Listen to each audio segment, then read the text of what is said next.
Information discussed in this podcast may be sensitive in nature to some listeners. Listener discretion is advised.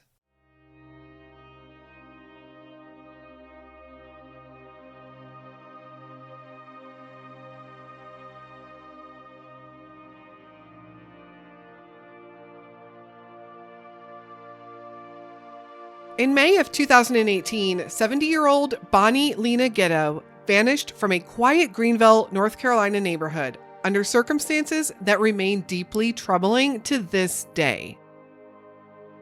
Bonnie was visiting relatives that week, and for some reason, she seemingly walked away from the home without taking her phone, her purse, her identification, her medication, or even her car.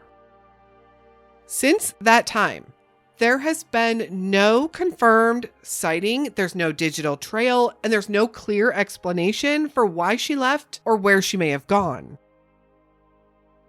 Her disappearance quickly turned into one of Greenville's most baffling unsolved cases.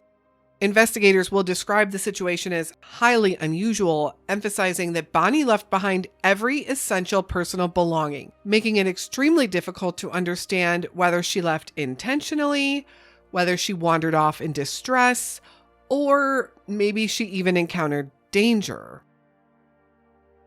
Years later, with no silver alert ever being issued and no significant leads ever uncovered, her case remains open, leaving her loved ones and the whole community of Greenville searching for answers and hoping that someone, somewhere, knows what happened that day. How does a 70-year-old woman walk away from a neighborhood in broad daylight and vanish? Where is Bonnie Lena Gitto?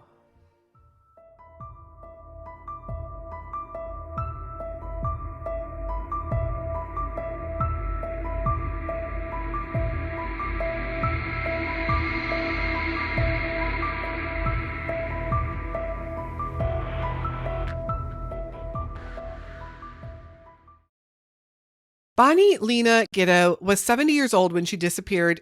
As an adult, we know that she worked for some time at the Four Whispers Adult Entertainment Club. We know that she did have children, but beyond that, I can't tell you much about who she was or her younger life. So we are going to jump right into the story of her disappearance. On May 12th, 2018, Bonnie traveled from her Wilmington, North Carolina home to visit her granddaughter and her great-grandchildren in Greenville, North Carolina. She had been there for 6 days when something odd happened. It was the afternoon of May 18th, just after 2 o'clock. Bonnie told the eldest child in the home, the oldest of all of her great-grandchildren, that she was going to go outside and that she would be back in about 5 minutes. But Bonnie never came back. And at some point, the family realized she had been gone too long and they went out looking for her, but they came up completely empty. They reported Bonnie as missing around 4:30 p.m. in the afternoon, just about 2.5 hours after she had walked out of the house. Relatively speaking, comparing to other missing person cases we've covered, the family did seem to report her missing pretty quickly. What authorities did from there isn't really clear. Sadly, Bonnie's case has had very, very, very little media coverage, with just a few local articles which just stated the basic details, that a 70-year-old woman was missing. No real information beyond that. And that in itself is troubling to me because if everyone in that area had known to be on the lookout for this missing woman in broad daylight again, it seems that she would have been much more likely to be found. Now, there were several troubling things about Bonnie's disappearance. First, she left everything behind. Everything, including her cell phone, her wallet, her purse, and her daily medication. And this leads to another troubling fact. Bonnie took medication every day.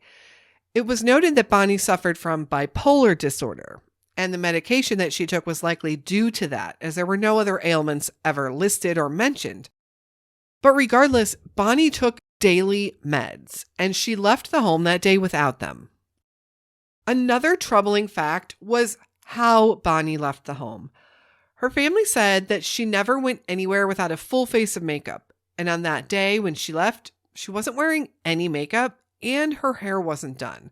Extremely out of character for Bonnie, especially if she had any intentions of going somewhere or anywhere where she would have encountered people.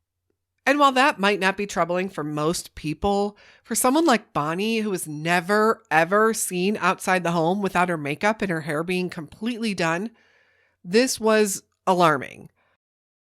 Bonnie also left this home on Fairlane Road in Greenville in the middle of the afternoon on a Friday. This is a residential road. There are no sidewalks. The speed limit is 25 miles per hour. And there's several houses on this road, yet there were allegedly no sightings of her at all. We know she left her cell phone at the house as well, and I have to wonder if her cell phone was checked to see if she had been communicating with anyone.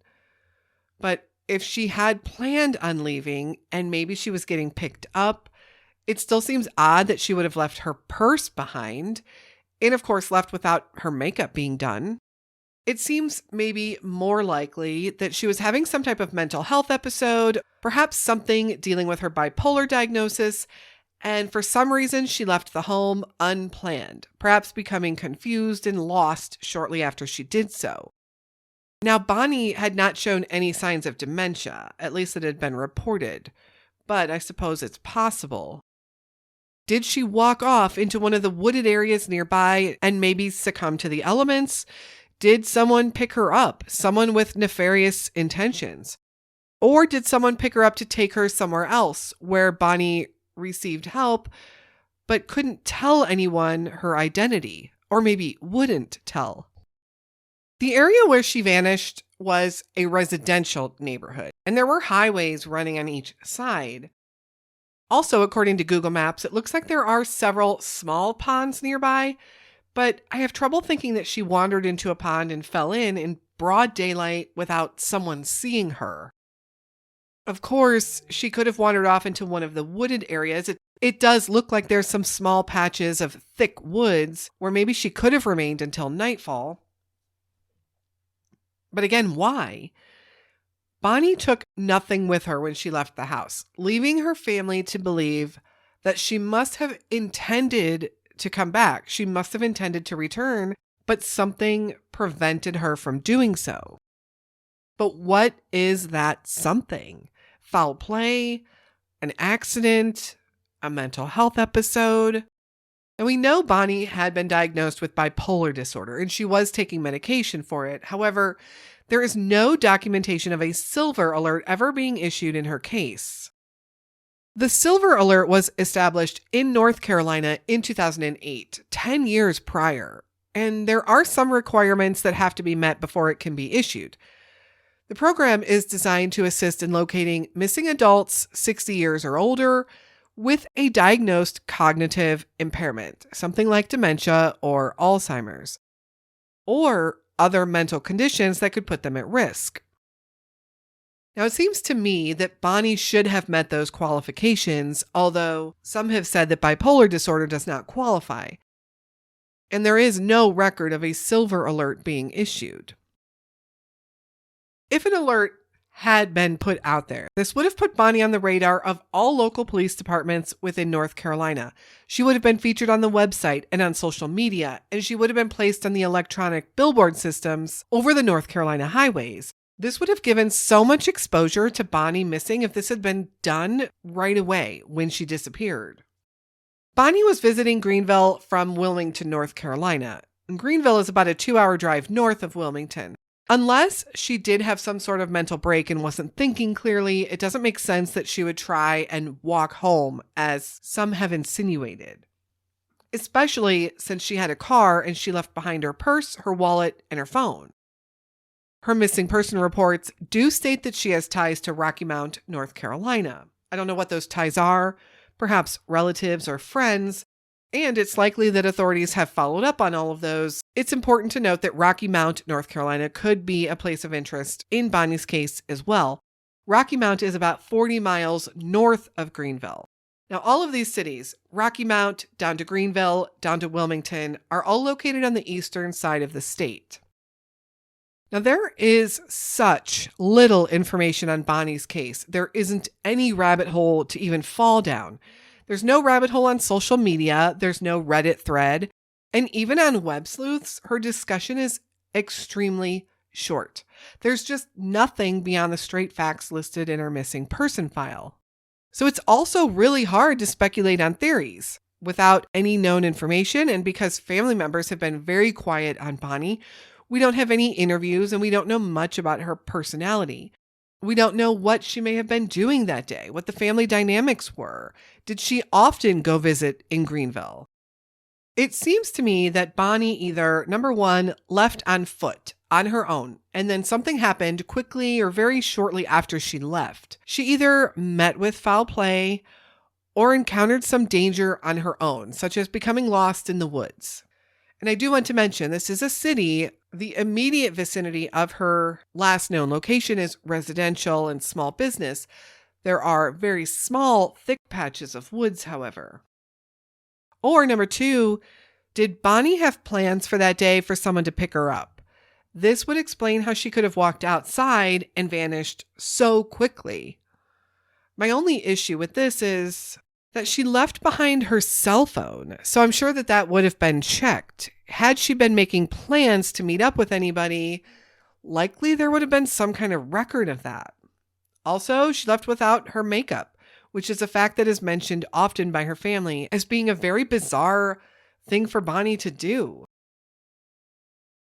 Number three, my last thought is that we don't have all the correct information to begin with regarding her disappearance, and something else might have happened completely, or the timeline may be completely different.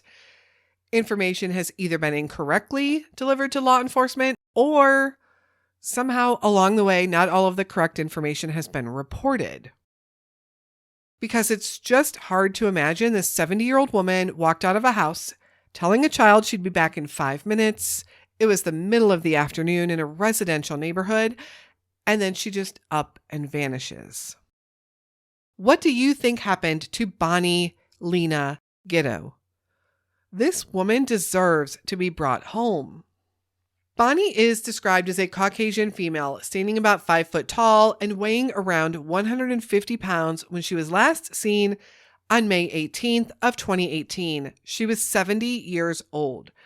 She was wearing a blouse, dark blue jeans, and black sandals. Bonnie has dark brown hair and blue eyes. Her ears are pierced, and she wears prescription eyeglasses with green and brown frames. Anyone with any information on the disappearance of Bonnie Lena Gitto is asked to contact the Greenville Police Department at 252-329-4300. Thank you for listening to Bonnie's story today. Despite the very, very little information I have to share with you, and despite the very little information we even know about Bonnie, she is still a missing person who deserves to be brought home.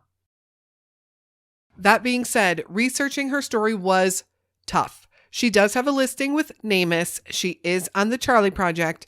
And I did find a couple of short articles on her story from ABC News 12. There's a very small Web Sleuths thread on her, but sadly, that's about it. I do want to give a shout out to a channel I found on YouTube who did mention Bonnie in one of their videos about missing persons from North Carolina, the Bucklesberry Lemonade podcast. I always think it's great when others cover these lesser known stories as well in any way they can. Even if there's just a little bit of information that we have to share, let's keep sharing. Thank you again for tuning into Bonnie's story today, and a huge, huge thank you for supporting our show, either as a patron or as a subscriber. We appreciate all your support and help in getting these stories told.